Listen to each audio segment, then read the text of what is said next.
नमस्कार, जय हिंद, जय Bharat and welcome to Deaf Talks. हमारे साथ हैं आर.एस. सिंह सर, जो आप सब जानते हैं कि कई चीज़ों पे बड़े मुद्दे पे बात करते हैं। तो एक बड़ा सवाल सर से आज पूछेंगे कि सर, ये जो ईरानियन रेजिम है, ये क्या भारत की एक्चुअल दोस्त थी?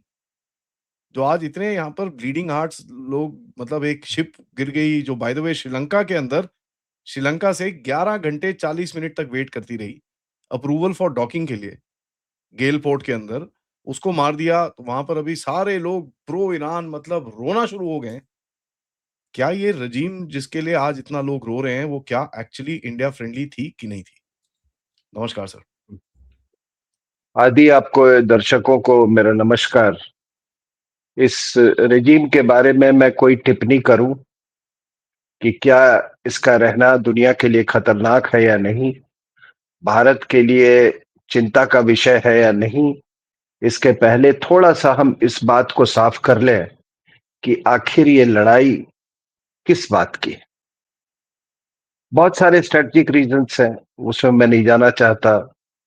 मैं ऑयल एंड गैस का जो से कंसर्न जो जियो पॉलिटिक्स है उसके बारे में सब जानते हैं। कई बार और प्रोग्राम्स में वो आपके प्लेटफॉर्म पे उसको बताया गया है। लेकिन हाँ, इस सवाल का जवाब तो देना होगा ना कि ये लड़ाई है किस चीज की अभी। तो ये लड़ाई देखिए, ये सब हमको मालूम है कि इजराइल जो है वो है अमेरिका का आउटपोस्ट है। और ये आउटपोस्ट ब्रिटेन ने 1948 में क्रिएट किया था। उसके बहुत सारे कारण था। To break the continuity of the Islamic world, one. उससे भी ज्यादा इंपॉर्टेंट था for security of the Suez Canal. और जूइश होमलैंड तो एक था ही कि भाई उनको कहीं पे ये मूवमेंट बहुत स्ट्रांग था। They were a very powerful lobby in international politics, खास करके सेकेंड वर्ल्ड वॉर के बाद, जब पूरी दुनिया इतनी मतलब उस हॉलोकॉस्ट का एक बड़ा बिटर और एक बहुत गंदा मेमोरीज लोगों को था। तो उनको थोड़ा कहा गया भाई कि अब वक्त आ चुका है कि इनको अब जो ये इनका हिस्टोरिकल होमलैंड है वो दिया जाए। एनीवे, वो बन तो गई। और फिर ब्रिटेन जो है न्यूमरो यूनो पावर से, आपको मालूम है, बिगिनिंग ऑफ 50s के आते आते वो फिर they handed over the mantle to the United States of America. तो ये सबको मालूम है कि इट इज अमेरिकन आउटपोस्ट। यहां तक कि कई ऐसे प्राइम मिनिस्टर्स हुए हैं इसराइल का जिनके डुअल सिटीजनशिप रहे हैं। अमेरिका मतलब अमेरिकन सिटीजन भी है और इजरायली सिटीजन भी हैं। कई ऐसे प्राइम मिनिस्टर्स हैं जो कि उन्होंने लंबा वक्त गुजारा वहां पे यूनिवर्सिटीज में पढ़ाते भी थे और यहाँ के प्राइम मिनिस्टर बने। और ये भी मैं बता दूं आपको कि it is a Jewish homeland, लेकिन यहाँ पे हर पॉलिटिकल आइडियोलॉजीज के पार्टीज हैं, for extreme left to extreme right. ठीक है सर। तो हर आइडियोलॉजी के लोग हैं, हर सबका अलग अलग एक्सपीरियंस रह चुका है। अश्कनाजी ज्यूज का अलग रखा है, जो जहां जहां दुनिया में अलग अलग दुनिया में रखे। रशियन सोवियत यूनियन और Russia had a very strong component of Jews। तो पूरी दुनिया में ये थे। और आपको मालूम है कि इन दुनिया में इनका agricultural science, nuclear science, medical science, हर चीज में इनका क्या कंट्रीब्यूशन है। तो ये लड़ाई देखिए, ये मैं क्यों कहा कि वहां पे हर पॉलिटिकल आइडियोलॉजी है। They are up against regime जो कि एक ही धारा को मानता है, वो है Islamic revolutionary regime of Iran. और उस देश को वहां की सिविलाइजेशन नहीं चलाती है। उस देश को वहां की का इतिहास नहीं चलाता है। उस देश को लोगों की मंशा नहीं चलाती है।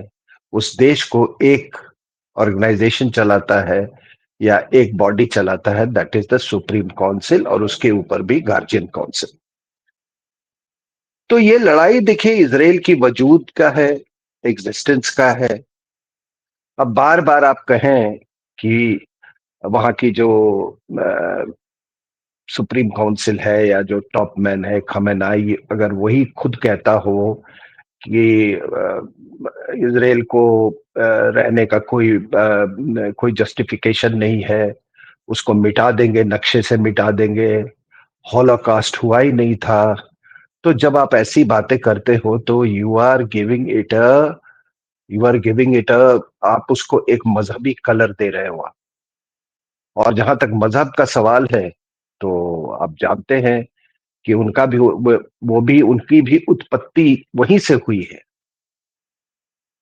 अब्राहमिक रिलीजन्स का वो भी पार्ट है, और इस्लाम ने बहुत कुछ बोरो किया है उनसे, यहूदी लोगों से। First 3-4 years Muslims always prayed looking facing Jerusalem. उन्होंने एक खतना और ये टोपी और ये सब ये यहूदियों से लिया है, ठीक है। अब किंग सोलोमन का आप जितने सुलेमान नाम देखते हैं वो किंग सोलोमन से लिया गया है। कई तो मुसलमान में बड़ा कॉमन नेम है सुलेमान। तो अब ये कह देना कि उनको रहने का कोई हक नहीं है, उनका ये नहीं है, ये गलत, ये अपने आप में एक बहुत बड़ी धमकी है। और ये एक एग्जिस्टेंशियल थ्रेट है ईरान के लिए। ईरान ने तो कभी किसी के लिए नहीं कहा कि किसी को रहने का मतलब वो है कि नहीं है, औचित्य है या हम उसको मिटा देंगे, और या ऐसा ऐसा कुछ नहीं कहा। लेकिन ये जो बताइए आदि जो अक्टूबर 7 को जो हुआ, आपको मालूम है किस तरह से हमास ने हमला किया, किस धोखाधड़ी से किया, कैसा विश्वासघात किया। तो क्या वो 1200 लोगों के इस तरह मारे जाने के बाद क्या दुनिया ये अपेक्षा करती है, और हमारे हिंदुस्तान के भी जो ये रुदाली गैंग जिसको हम बोलते हैं, ठीक है ना, ये रुदाली गैंग, ब्लीडिंग हार्ट्स, वो क्या मानते हैं कि इसराइल को चुपचाप रह जाना चाहिए था? और क्या उस हमले में ईरान का हाथ नहीं था? क्या ईरान हमास को फाइनेंशियली, आर्म सप्लाई वाइज, क्या और तरह तरह डिप्लोमेटिक सपोर्ट ईरान हमास को नहीं देता रहा है? तो मुझे तो नहीं लगता है कि कोई भी देश उसके पास उसके बाद चुपचाप बैठेगा। और जबकि 1995 में ओस्लो अकॉर्ड जब हो चुका था, हुआ, और वेस्ट बैंक और गाजा में उनको पूरा नियंत्रण मिल गया पैलेस्टीनियंस का। देखिए कैसे लॉजिकली 1995 में ये हुआ, ओस्लो अकॉर्ड्स, कंट्रोल मिल गया गाजा और उसका। और उसके बाद फिर ये अ, उ- उसके बाद भी 2000 और 2005 के बीच में इन्होंने इंतफादा लॉन्च किया, इन्होंने वो उसके तहत लड़ते रहे। उसके बाद ये जो डिस्पेंसेशन है ट्रंप का, पहले अपने टर्म में और बाद में, इसने अब्राहमिक अकॉर्ड साइन किया। ये Abraham, the very word Abrahamic, ये सब अब्राहम से ही निकले हैं, क्रिश्चियनिटी, जुडाइज्म, इस्लाम। तो it is evocative of of common civilisational past. तो ये एक अब्राहमिक वर्ड जो है, it is a it's a it signifies reconciliation. तो रिकंसिलिएशन का तो आप इसको नकार नहीं सकते हैं कि ये रिकंसिलिएशन का एक एफर्ट है डिप्लोमेटिक नॉर्मलाइजेशन ऑफ रिलेशंस के का एक ये इनिशिएटिव लिया गया है, जिसमें कि जितने अरब देश हैं या बाकी जो इस्लामिक कंट्रीज हैं उधर वेस्ट एशिया में, वो सबको रिकनसाइल करने का, जो भी उनकी अपने हिस्टोरिकल रॉन्ग्स है या सॉरी हिस्टोरिकल उनके ग्रीवांसेस है या उनके जो भी उनके उनके सस्पिशंस है, वो सबको दूर करके Trump took a major initiative. And his son in law Kushner, उन्होंने एक बहुत अहम भूमिका इसमें इसमें निभाई थी। तो यूएई और बहरीन जो है उनके साथ पहले रिश्ते स्थापित हुए इजराइल के साथ। उसके बाद सितंबर 2020 में ये सब 2020 में हुआ सितंबर में। और फिर जब ट्रंप का दूसरा दौर आया तो उसमें और भी कंट्री जुड़ गए, सूडान, मोरक्को, हालांकि अभी सूडान ने रेटिफाई नहीं किया है उसको। और फिर वो इनका प्लान था to extend it to Syria, Lebanon and Saudi Arabia and Kazakhstan भी ने एग्री किया ज्वाइन करने के लिए। और इस बीच आपको मालूम है कि ईरान ने सोमालिया लैंड को, सॉरी, इजराइल ने सोमालिया लैंड को रिकॉग्नाइज कर दिया, किया है। तो मेरे कहने का मतलब क्या है कि पीस का एफर्ट तो हमेशा चलता आ रहा है। ऑस्लो अकॉर्ड हो, उसके पहले कैंप डेविड हो, उसके बाद ये हो। इसको, इस सबको सबोटाज किसने किया, मैं लोगों से पूछना चाहता हूं। Who sabotaged it? ईरान।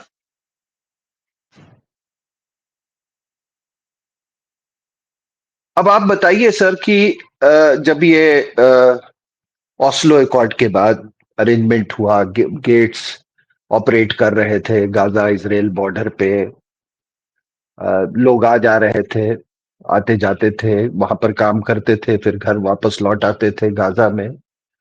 कई कई तरह के जॉब्स उन्होंने वहां पे अंडरटेक किए। कई लोग वहां पे नैनीज का काम कर रही थी, कुछ होटलों में काम कर रहे थे, कुछ वहां के इंडस्ट्रीज में काम कर रहे थे। अब जिन some someone was looking after the house help, to look after old, मतलब बूढ़े जो दंपत्ति थे उनको देखभाल करने के लिए थे। और अचानक भाई, जब आप इस तरह का आपके रिश्ते बन जाते हैं तो प्यार और भरोसा भी होता है। लेकिन वो प्यार और भरोसा तो शायद उनके लिए ऊपरी दिखावा था, अंदर में उनके मजहबी जुनून था। और वो सारा जो प्यार और मोहब्बत का जो रिश्ता था और भरोसे का जो रिश्ता था वो टूट गया। नैनीज बच्चों को लेके भाग गई, कोई अपने जिसके यहाँ काम करता था बूढ़े कपल को मार दिया। आई मीन, शायद इसकी उम्मीद नहीं की होगी।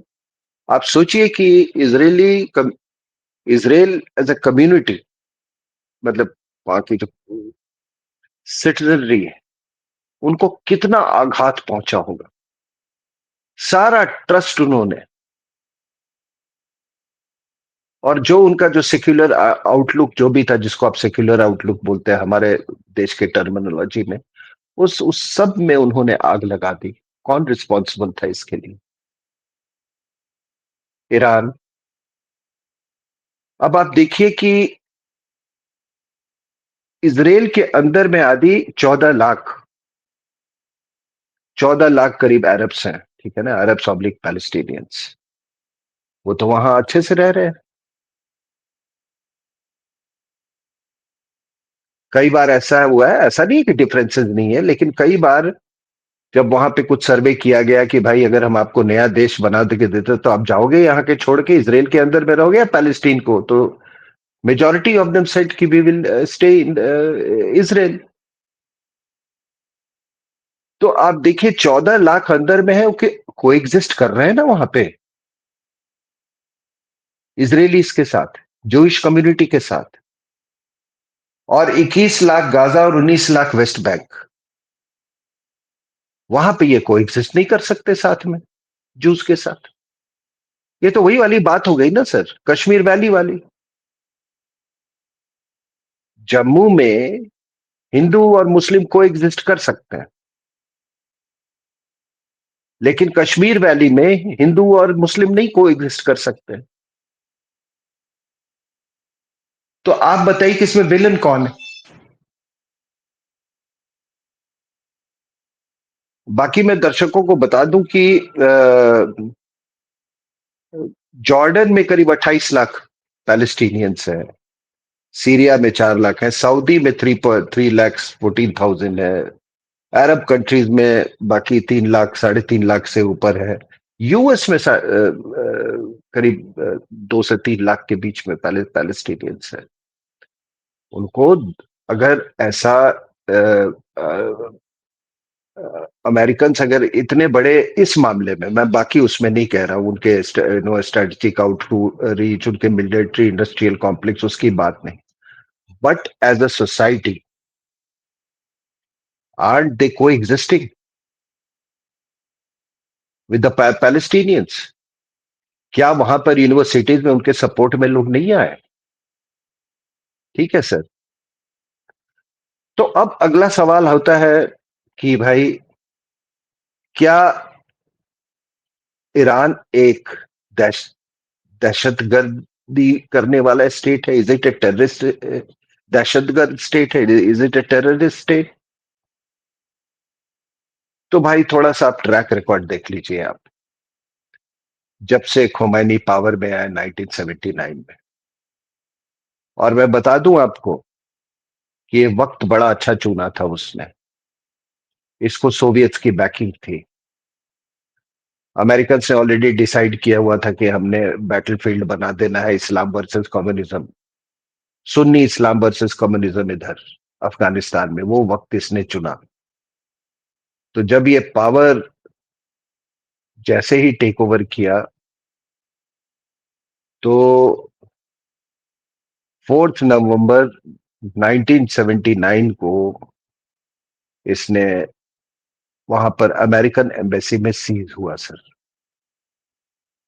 और वो सीज में 66 अमेरिकन को पहले, बाद में कुछ छोड़ दिए गए लेकिन 52 रहे, उनको बंदी बना लिए गए, दे वर टेकन हॉस्टेजेस। और ये कब तक चला? ये जनवरी 81 तक 444 दिन उनको हॉस्टेज बना के रखा। आपने कभी देखा सुना है ऐसी बात?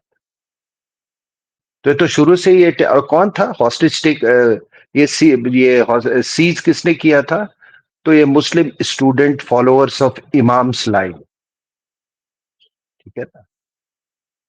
फिर से दोहराता हूं, Muslim student followers of Islam's line, ये स्टूडेंट का एक टेररिस्ट ऑर्गेनाइजेशन था, which had support of Khomeini. और इन लोगों ने कहा कि हम इनको तब तक नहीं छोड़ेंगे जब तक आप शाह रजा पहलवी को आप एक्सट्रेडाइट नहीं करोगे। ठीक है सर।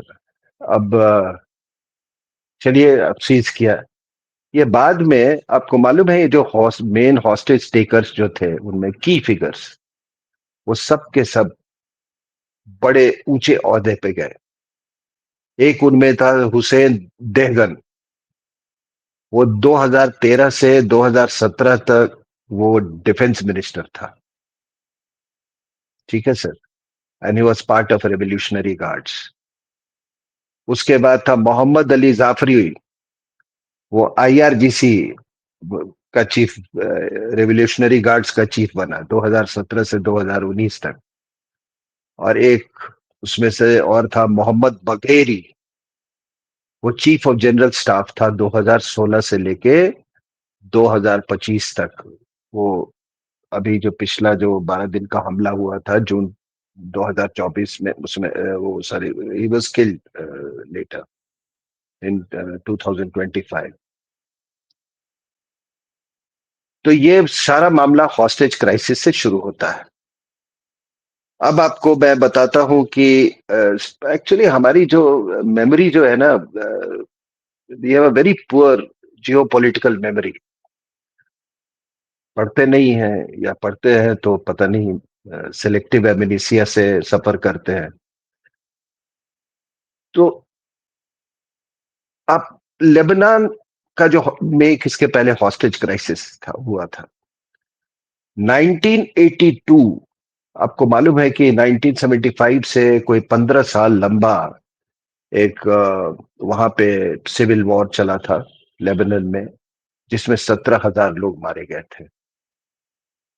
और उसके बारे में मैं चर्चा करूंगा, लेकिन इतना जान लीजिए कि उस दौरान 1982 और 1992 के बीच में हिजबुल्लाह ने 104 हॉस्टेजेस लिए थे, जिसमें मोस्टली अमेरिकन्स थे और कुछ वेस्टर्न लिए थे। इस हॉस्टेज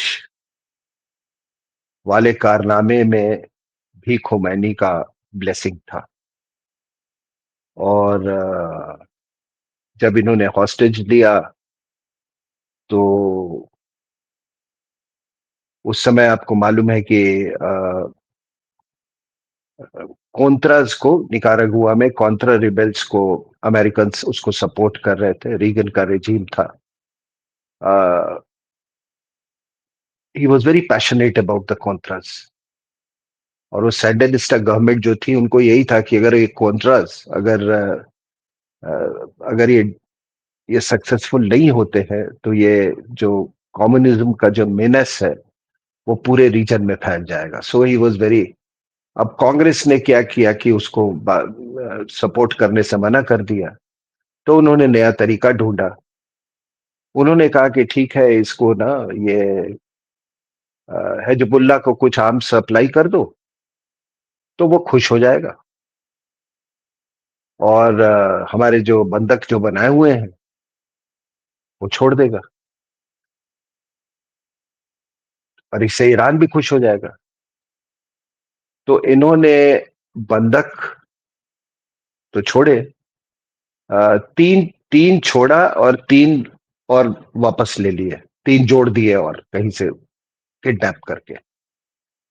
तो सेक्रेटरी ऑफ स्टेट जो जॉर्ज शुल्स जो थे, उस उन्होंने इसको हॉस्टेज बाजार भी डिस्क्राइब किया था। कई लोग अमेरिका में इसके खिलाफ थे, ये हॉस्टेज, ये इनको आर्म्स सप्लाई करने की, इनको आर्म्स बेचो, उससे जो पैसे आएंगे उससे फिर कॉन्ट्रास को आप मतलब फाइनेंशियल सपोर्ट। तो दैट वाज द सीआईए, और जो उस समय से नेशनल सिक्योरिटी एडवाइजर थे, उनका वो प्लान था। तो इन्होंने हॉस्टेज क्यों लिया था? हॉस्टेज इसलिए लिया था कि वहां पर एक मल्टीनेशनल फोर्स स्थापित की गई थी लेबनान में। और वो बेरूट बेरूट में किसी एक बैरक एक कॉम्प्लेक्स में रहते थे। वहां 2 ट्रक फिल्ड विथ एक्सप्लोसिव्स हो गए, एंड इट ब्लू इटसेल्फ। और वो उड़ने के बाद आपको मालूम है कि उसमें 241 American and 58 French where killed.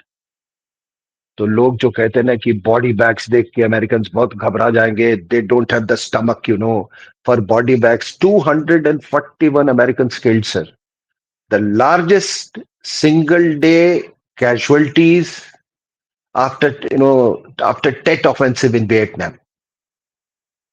तो ये, तो इनका ये था कि भाई ये जो आप इसके हॉस्टेज इसलिए कह रहे कि आप, हमने तो मार दिया, अब आप मेरे पास हॉस्टेज है, आप जवाबी कार्रवाई नहीं करोगे मेरे खिलाफ, इसलिए हॉस्टेज लिया। 241 अमेरिकन किल, और ये चलता रहा 10 साल तक ये हॉस्टेज, और इस सब का आर्किटेक्ट था अयतुल्ला खोमैनी। ठीक है सर। उसके बाद 1986 में आपको इन लोगों ने संपर्क साधा। Iran Iraq war was its peak. तो वही कॉन्ट्रा रिबेल्स को देने के लिए इन्होंने कहा कि अच्छा, ईरान को आप बेचो हथियार। और उसमें एक और लॉजिक था इन्होंने, कि उसी शाह के ईरान में ऑलमोस्ट एंटायर 100% जो आर्म्स थे, they were source from United States of America. तो लड़ाई चल रही थी इराक के साथ, इनके पास स्पेयर्स नहीं थे, इसके पास वो नहीं थे। तो इन्होंने कहा कि अच्छा, उनसे बेचो और जो पैसा निकलता है बनता है उसको, वही जो मैंने कहा उनको कॉन्ट्रास को आप वो वो फाइनेंस करो उनको। सो कई हजारों मिसाइल उस समय दिए अमेरिका में। तो इनका कोई सिद्धांत विदांत नहीं है सर। ये कोई they can do business with anybody, ठीक है ना सर? तो इसी सिलसिले में मैं कुछ सुन रहा था, ये चाबहार पोर्ट। अरे चाबहार पोर्ट उसके भी इंटरेस्ट में था भाई। क्या है स्ट्रेटेजिक इंटरेस्ट हमारा? कि भाई we want a route, we want a route to Afghanistan and Central Asia and beyond, and so does the Iranians. ठीक है, वो उनके भी उसमें था, कोई जो अगली रेजिम जो भी आएगी, I am very sure, I am more than certain कि वो भी इसे कोई इस प्रोजेक्ट को नहीं अबैंडन करेगा। ऊपर से ये गोदार वाला फैक्टर आ गया था, तो वो और भी एक एक्सीजेंसी ला दिया ईरान के लिए, both for Iran and India. तो आप नक्शे को तो नहीं नकार सकते ना, चाहे ये रिवोल्यूशनरी रेजिम हो चाहे कोई भी रेजिम हो। तो ये बड़ी हल्की सी बात करना कि तो हमारे दोस्त हैं और वो है, एनीवे एनीवे मैं ये नहीं कहूँ। तो ये जो लड़ाई जो थी, लेबनन वॉर जो थी, सिविल वॉर, इसमें बहुत सारे सब टेक्स्ट थे, सब टेक्स्ट थे। इसमें इजराइल लेबनान की लड़ाई थी, इजराइल पैलेस्टीनियन की लड़ाई थी, इजराइल सीरिया की लड़ाई थी, ईरान ईरान और इजराइल की लड़ाई थी, ईरान और सऊदी अरेबिया की लड़ाई थी, इराक और सीरिया की लड़ाई थी। तो ये सारे सब टेक्स्ट एक एक तरह से ये book, they all Coolidge together.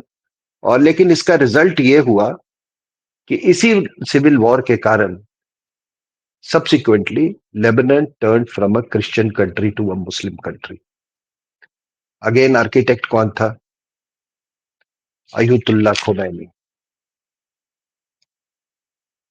फिर क्या ईरान प्रॉक्सी वॉर करता है? टेररिस्ट, यू नो, जिहादी प्रॉक्सी वॉर जो आप हमारे अगेंस्ट देखते हो, ईरान भी वही कर रहा था। हमास, हिजबुल्ला सीरिया में, हुतीस, ये सब क्या था? ये सब इस्लामिक प्रॉक्सीज थे। पैलेस्टीनियन सुन्नी थे, फिर भी इनका सपोर्ट था, क्योंकि वो जब अरब्स का अपने वो हो गया, एकॉर्ड हो गया इसराइल के साथ, ठीक है ना, तो उसके बाद Palestinians, not Palestinians, the Iranians started wooing the Palestinians की अब हम तुम्हारा कॉज ये टेकअप करेंगे। ठीक है सर। अच्छा, तो ये रेजिम ने उस समय कोल्ड वॉर था, cold war very much facilitated this outreach. Soviets का भी कहीं पे इनडायरेक्ट सपोर्ट था। तो ये बताइए कि जब मैं प्रॉक्सीज की बात कर रहा हूं और आप बोलेंगे कि इसमें हिंदुस्तान का क्या लेना देना है, तो क्या हमास की गूंज, हमास का फैक्टर क्या कश्मीर पे हावी नहीं रहा है? क्या पैलेस्टीन का फैक्टर कश्मीर पे हावी नहीं रहा है? क्या कश्मीर में इंतफादा, उन्होंने ये टर्म और जो पूरा टेक्निक उनसे नहीं बोरो किया है सर? क्या ये पत्थरबाजी उन्होंने पैलेस्टीनियन से नहीं सीखा सर? हमास से सीखा या नहीं सीखा सर? ठीक है, हमास किसका? और अभी भी जो रिपोर्ट्स आ रही हैं कि हमास के लोग बहुत एक्टिव हैं पीओके रीजन में, ठीक है सर। तो हमास का फैक्टर आप देख रहे हैं हमको किस तरह से इम्पैक्ट करता रहा है। ये जो प्रेजेंट खमनाई है, he was when he was number 2 of अयतुल्ला Khamenei, he had visited Kashmir Valley in July 1980, और जामिया मस्जिद श्रीनगर में इसने वो फ्राइडे प्रेयर्स जो है उसमें ही एड्रेस्ड इट, कुतबा पढ़ा था। लोग अभी कुछ लोग कहना बड़ा एक छोटी स्पीच दी थी, सुन्नी शिया सुन्नी यूनिटी पर बात की थी, दियाती जाती, लेकिन उस पूरे उसमें यूनिटी विद कश्मीरी हिंदूज के बारे में उसने कोई बात नहीं की थी। वो टोटली इस्लामिक चश्मे से था। तो आप देखिए ये जो हुतीज जो है, क्या हुतीज ने रेड सी को डिसरप्ट नहीं किया? उस डिसरप्शन के कारण 50% drop in ship passages in Suez canal, 50% subsequently naturally revenue का कम हो गए इजिप्ट को। और सर वहां से 12% ग्लोबल ट्रेड और 30% कंटेनर ट्रैफिक सुएज कैनाल को होके गुजरता है। इसका असर हम पर भी पड़ा।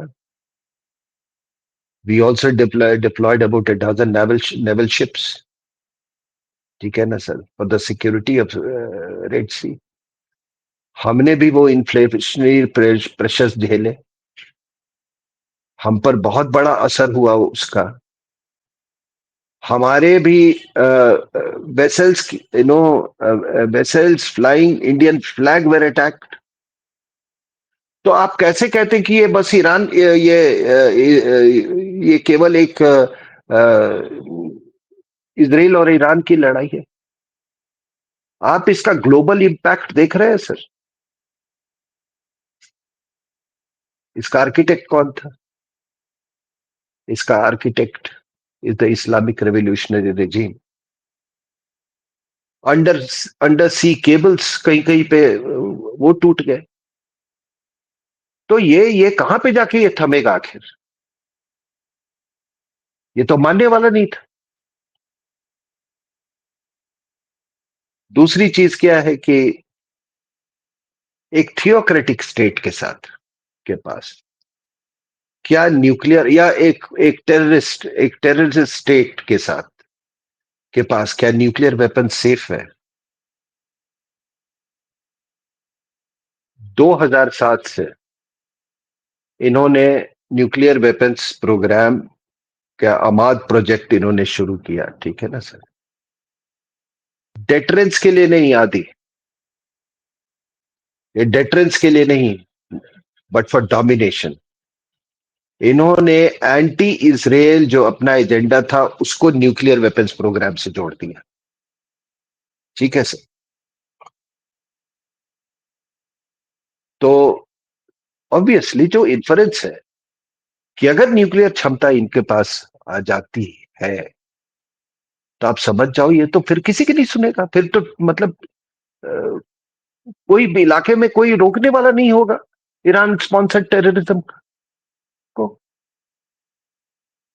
और ऐसा नहीं है, इसको रोकने के लिए नॉन काइनेटिक मेथड्स भी यूज किए गए वेस्ट के द्वारा। मुझे याद है 2010 में वो स्टक्सनेट वाला जो वो था, टू डिग्रेड उसके जो न्यूक्लियर प्रोग्राम है, to delay it actually, delay and degrade. वो वन वो that was a cyber attack, Stuxnet वाला जो था, और उसने 1/5 जो उसके सेंट्रीफ्यूज जो थे उसको उसने बिल्कुल डिग्रेड कर दिया था। But that was only a limited success. उसके बाद क्लिंटन के टाइम में ऑपरेशन मर्लिन एक हुआ। तो वो था कि भाई एक जो उसके सप्लायर्स थे फ्लॉट डिजाइन्स के, उसके कंपोनेंट्स भेज दो, कि ताकि वो डिले हो जाए। तो ऐसा नहीं है कि बहुत सारे ऐसे नॉन काइनेटिक मेथड्स यूज किए गए। The world has not been very irresponsible as far as Iran is concern. दूसरा दूसरा है कि AQ खान नेटवर्क कब एक्टिव हुआ सर? आप देखोगे कि जैसे ही कोल्ड वॉर खत्म हुआ, AQ खान ने एक्चुअली जो फाउंडेशनल असिस्टेंस था ना ईरान को न्यूक्लियर प्रोग्राम में, that was provided by AQ Khan. अब ये लोग जो शिया सुन्नी वो करते हैं, ये तो सुन्नी था, ये तो भोपाल का रहने वाला सुन्नी था, बाद में गया और ये देखो उसने अपने ब्लूप्रिंट्स बेचे, ये किए, ठीक है, ड्राइंग्स उसको दिए, और 2003 में पाकिस्तान ने एडमिट किया कि ईरान के न्यूक्लियर प्रोग्राम में हाँ हमारा मतलब हमारे लोगों का योगदान हुआ है। दे एडमिटेड दैट। उसके बाद आपको मालूम है ये जॉइंट कॉम्प्रिहेंसिव प्लान P5+1 वो सब कुछ ये हुआ, उसमें भी था कि that was also not very ऐसा कोई बहुत क्या बोले ड्रैकोनियन वो नहीं था, उसके जो कंडीशनैलिटीज थे। बस उसने फ्यूल साइकिल को लिमिट करने की बात की, इंस्पेक्शन के बात करने की, लेवल ऑफ एनरिचमेंट की बात की। They were found in non compliance without that also. तो एक बात, उसके बाद ये भी अभी अभी लेटेस्ट जो खबर आई है कि ये अभी जो जो डेवलपमेंट है कि वो गन टाइप फिजन वेपन्स वो बनाने की कोशिश कर रहे थे अभी। Something must have happened. कोई तो इंटेलिजेंस होगा कि मतलब which was either they were at the verge of just acquiring that capability. ठीक है, बिकॉज ये तो I mean one should be able to assess that once they took that beating in the 12-day engagement last year, they would have just increased their efforts to acquire a nuclear weapon of any sort as soon as possible on an emergency basis. ये तो समझी हुई बात है। अब sir Israel के पास भी nuclear weapons, मैं आपको बता दूं, we all know that the Israelis have nuclear capability, लेकिन आपने कभी उनको उसके बारे में पोस्ट करते हुए देखा है, सुना है?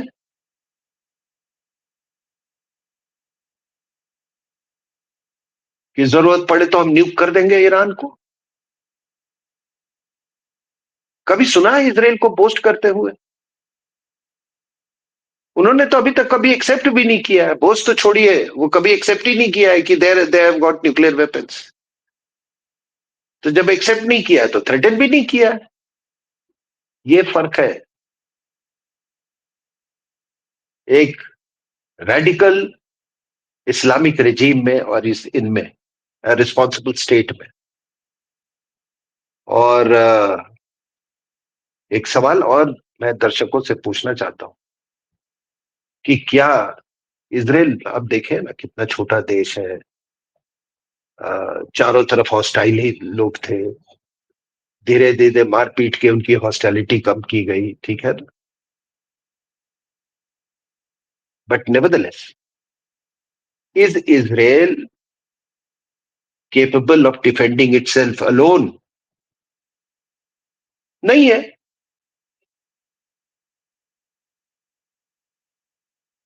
So there is a congruency of interest with the United States of America और बाकी देश से भी, तो वो उसके एलाइज हैं। इसमें क्या बुराई है? आप 71 की लड़ाई बिना सोवियत यूनियन के आप क्या मतलब पॉसिबल था उसमें आपकी विजय पॉसिबल थी?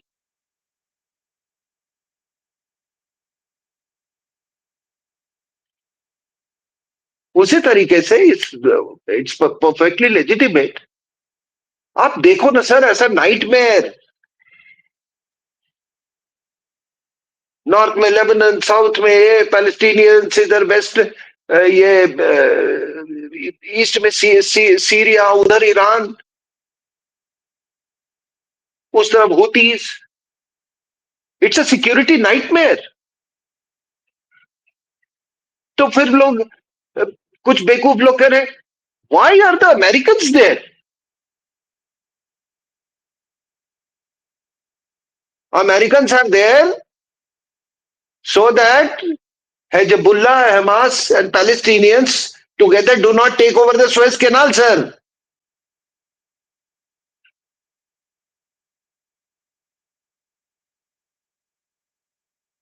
ये एक और मैंने आपको कहा कि पहले ब्रिटिश आउटपोस्ट, फिर अमेरिकन आउटपोस्ट।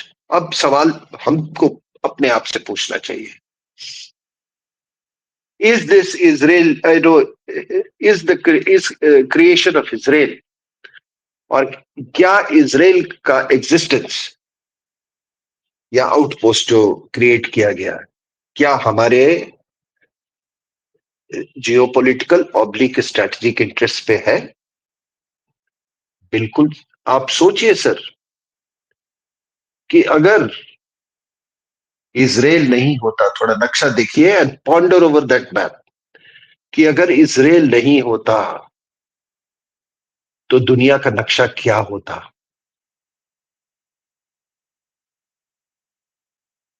सुएज कैनाल पे उनका बोलबाला होता, जो मैंने कहा। और दूसरा कि एक पूरा का पूरा नॉर्थ अफ्रीका से लेके और इधर West Asia, Iran, Central Asia, और ये अफगानिस्तान, और ये पाकिस्तान, ये पूरा का पूरा एक Islamic block, unchallenged, a robust, what I should say, a robust rock, Islamic rock would have been on your head. आप, a fledgling India would never have been, fledgling India क्या, otherwise also, आप उसको नहीं वो कर पाते, झेल पाते। तो एक स्टेट है जो कि इनको, इन सबको मार पीट के अपनी औकात में रखा है। ये हमारा इंटरेस्ट है।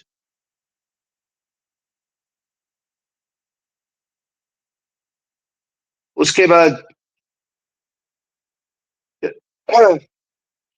अभी ये रेजीम, अभी लोग कह रहे हैं कि नहीं नहीं, इनमें अभी भी बड़ी यूनिटी है, कुछ नहीं कर पाए। आपको कैसे मालूम है?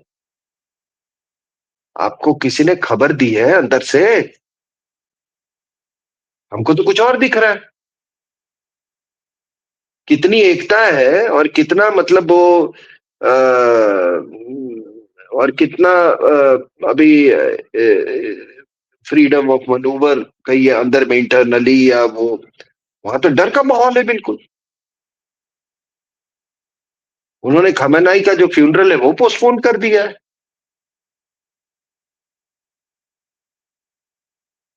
ठीक है सर, तो कहीं तो ये है। और अगर ये रेजीम अपने लोगों से पैरानॉइड नहीं होती सर, अपने ही लोगों का इसको खौफ नहीं होता, तो आप बताओ कि ये पहली बात कि ये आईआरजीसी, ईरानियन रेवोल्यूशनरी गार्ड्स को क्रिएट करने की आवश्यकता क्यों पड़ी? ये किसके लिए है? उसका पहला ड्यूटी ये रेजिम के लिए है, ये सुप्रीम काउंसिल के लिए है, उसके सिक्योरिटी के लिए है, उसके हुक्म के पालन के लिए है। ईरान के लिए वो नहीं है। कोई ऐसा देश अब देखो कहीं, जैसे वो सऊदी अरेबिया पैलेस गार्ड्स होते हैं, उसी तरीके से दे आर पैलेस गार्ड। एक भुट्टो ने भी फेडरल सिक्योरिटी फोर्स बनाने की कोशिश की थी आफ्टर 71 वॉर। ठीक है, that was one reason why I mean he had to go. ठीक है सर। तो एक देश जहां पे दो पैरेलल आर्म फोर्सेस, अब दो पैरेलल, अब एक कन्वेंशनल और एक ये आपका which is under the supreme council. तो ऑब्वियसली जो सुप्रीम काउंसिल के नीचे है, they are the privileged lot. और जब ऐसा ये होगा तो फिजर्स तो मतलब फिजर्स आर गिवन, वो खाई तो हमेशा रहेगी।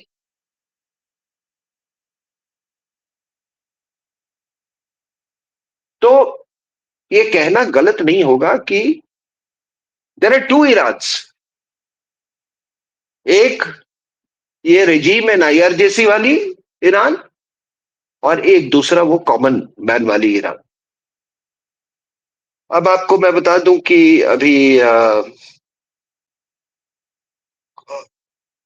सर पिछला बार जब ये प्रोटेस्ट हुए हैं, आपको मालूम है कि 2 दर्जन footballers they were shot by the IRGC. और फुटबॉल बहुत बड़ा पैशन है ईरान में, ठीक है ना। और उस फुटबॉलर्स के कुछ के नाम भी हैं मेरे पास: मोहम्मद अमीन अब्दी, मुज्तबा तारशीद, अमीर मोहम्मद खुकून खुकैन, मेहदी लाबसानी, रेमिन मुराद, ठीक है सर। तो इन्होंने मारा। एक विमेन फुटबॉलर भी है, आजाद पोर, उसको भी she was also killed by the IRGC bullet. तो अभी आप देख रहे हैं जो कल का मैच जो था, ये Asia football women's football championship चल रहा है in run up to this Federation Cup, जो 4 साल के वो होता है। तो उसमें ऑस्ट्रेलिया के साथ मैच था इनका, ईरान की विमेन्स टीम का। किसी ने नेशनल एंथम जब चल रहा था अपना मुंह नहीं खोला नेशनल एंथम गाने के लिए। आप समझ जाओ। मान लो 2 प्लेयर कर सकते हैं ऐसा, 3 प्लेयर, पूरी की पूरी टीम ने।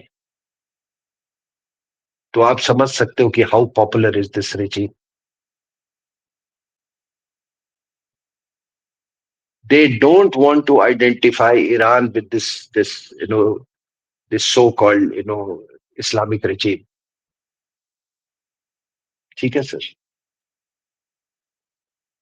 और जब पिछले जब प्रोटेस्ट हुए थे तो उसमें 26 मॉस्क्स वेर आल्सो डिस्ट्रॉयड, एक इस्लामिक कंट्री में। And all over the country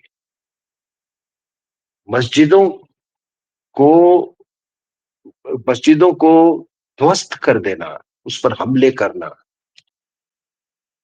sir ये कितना बड़ा एक्सप्रेशन ऑफ उसको मैं कहूं फ्रस्ट्रेशन है ये।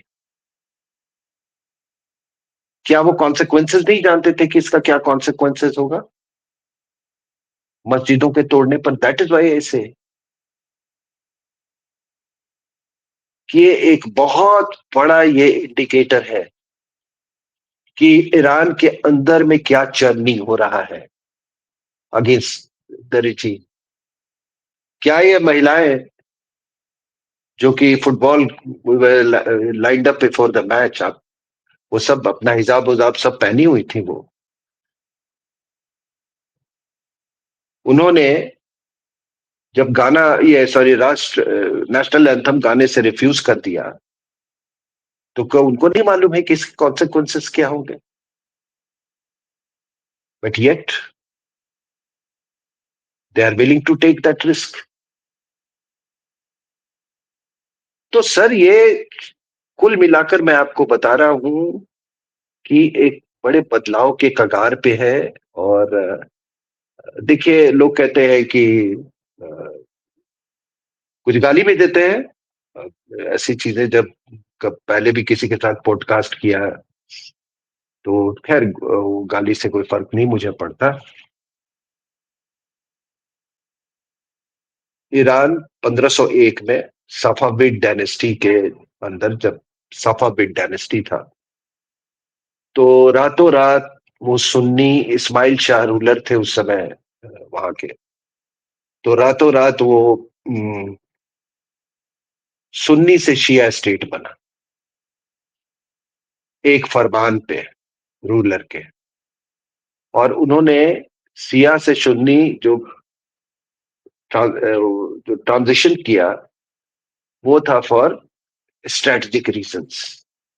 एक तरफ तुर्कमेनिस्तान था, उस ये जो कि एक सुन्नी स्टेट था, दूसरे साइड ओटोमन थे। तो इनको लगा कि अगर मैं भी सुन्नी रह गया तो ये दोनों मिलके मुझे खा जाएंगे।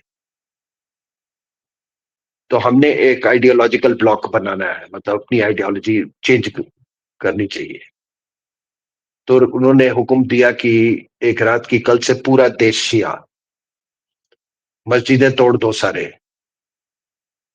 ये गुड मॉर्निंग और राम राम के बदले में आप आप सुन्नी को गाली दोगे सुबह सुबह, ऐसे ऐसे फरमान पास किए गए थे। And that is how, and there was lot of bloodshed. Obviously जो इतने साल सुन्नी थे तो वो ये, और उसके बाद से आप देखोगे कि फिर शिया से फिर ये आपके बिगनिंग ऑफ 1935 में from Persia the name change to Iran, और शाह रजा पहलवी के टाइम में it was known as imperial state of Iran. ठीक है सर।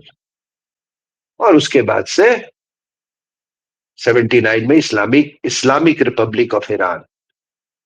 तो अब आगे क्या होगा, चलिए मिलके देखते हैं क्या क्या आगे होता है। Democratic Islamic republic of Iran, democratic republic of Iran होगा या क्या नाम होगा मुझे नहीं मालूम है। What will be the nature of nature of polity there, और जो पॉलिटिकल फिलॉसफी क्या वहां पर अभी इवॉल्व करेगा मुझे नहीं मालूम है। पॉलिटिकल स्ट्रक्चर क्या इवॉल्व करेगा, नया कॉन्स्टिट्यूशन बनेगा क्या बनेगा मुझे नहीं मालूम है। But this regime has to go away. It is a terrorist, it is a uh, radical regime which is married to terrorism and quest for nuclear weapons and proxy war, just as in the case of Pakistan. It has to go.